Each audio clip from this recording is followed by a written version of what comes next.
നീ എന്താ ചിരിക്കണത്? നിനക്ക് പേ ഇളകിയ? ആദ്യമായിട്ട് ഗുരുവായൂരമ്പല നടയിൽ ഷൂട്ട് ചെയ്ത സീൻ അതാണ്. ഞങ്ങളെ പൂജ കഴിഞ്ഞപ്പോൾ ആദ്യം തുടങ്ങിയത് മറ്റേ കല്യാണക്കുറി അടിക്കുന്നു. അതാണ് ഈ പടം ഇത്ര നീണ്ടുപോയത്. അല്ല എന്നൊരു ജനസംസാരം ഉണ്ടേ.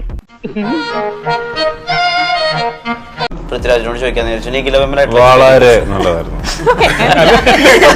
എന്താ പെമ്പിള്ളേരെ കണ്ടിട്ടില്ലേ? കണ്ടിട്ടുണ്ട്, ധാരാളം കണ്ടിട്ടുണ്ട്. പക്ഷെ ഇതുപോലെ ഒരെണ്ണത്തിനെ കണ്ടിട്ടില്ല. എന്താ പറയാ, അതൊരു ദുശീലായി പോയി. പ്രായത്തിന്റെ കുഴപ്പമാണേ. തനിക്ക് ഈയിടെ അഹങ്കാരം കുറച്ച് കൂടുന്നുണ്ട്, അതൊന്ന് നിയന്ത്രിക്കുന്ന കൊള്ളാം. ഈ ബേസിക്കലി ചില ആൾക്കാർക്ക് ഒരു തഗ് ലൈഫ് സ്വഭാവം ഉണ്ടല്ലോ. അവള് പറയുന്ന പോലെ ഒന്നും കൂടെ കേട്ടേക്കെ, ഇല്ലെങ്കിൽ അവള് സമ്മതിക്കത്തില്ല. ലിസ്റ്റിനൊക്കെ ബേസിക്കലി എന്ത് പറയുമ്പോഴേ തഗ് ലൈഫ് സ്വഭാവം ഉണ്ടല്ലോ. പക്ഷെ അതൊന്നും ഇതുവരെ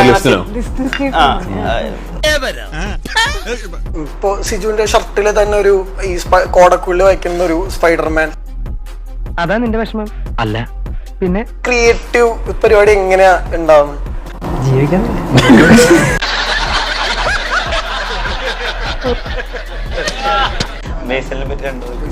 ചേട്ടാ നല്ലൊരാളാണ്. അയ്യോ എന്ത് പാവം എടാ, അല്ലെങ്കിൽ നീ കാര്യം കാണാൻ കഴുതക്കാലം പിടിക്കുന്നതാണെന്ന് എനിക്ക് അറിയാം. ബേസിലാണ് വിപിൻ ചേട്ടൻ ഇട്ട് കൊടുത്തിരിക്കുന്നത് അപമാന സ്റ്റാർ. അപമാന സ്റ്റാർ എന്നാണ് വിപിൻ ചേട്ടൻ വിളിക്കുന്നത്. സോറി, അറിഞ്ഞോണ്ടല്ല, മനഃപൂർവ്വല്ലേ. രാജേട്ടന് കുറച്ച് സ്ലോ മോഷൻ ഷോട്ടുകൾ ഉണ്ടായിരുന്നു. മറ്റേ വാഴ നനയുമ്പോ ചീര നനയുന്ന പോലെ എനിക്കും. ഒന്നും വിചാരിക്കണ്ട സ്വാമി, ഒരു കഥയില്ലാത്ത പെണ്ണല്ലേ, കൊച്ചു കുട്ടിയായിട്ട് കരുതിയാ മതി.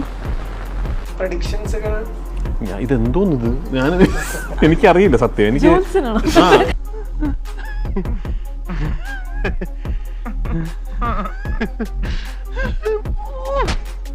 നിഖില അങ്ങനെ മറ്റു കാര്യങ്ങൾ അറ്റംപ്റ്റ് ചെയ്യാത്തത് ഈ കാര്യം മര്യാദയ്ക്ക് ചെയ്യാന്ന് വിചാരിച്ചിട്ടാണോ അതോ മറ്റു കാര്യങ്ങൾ ചെയ്യാൻ കോൺഫിഡൻസ് ഇല്ല?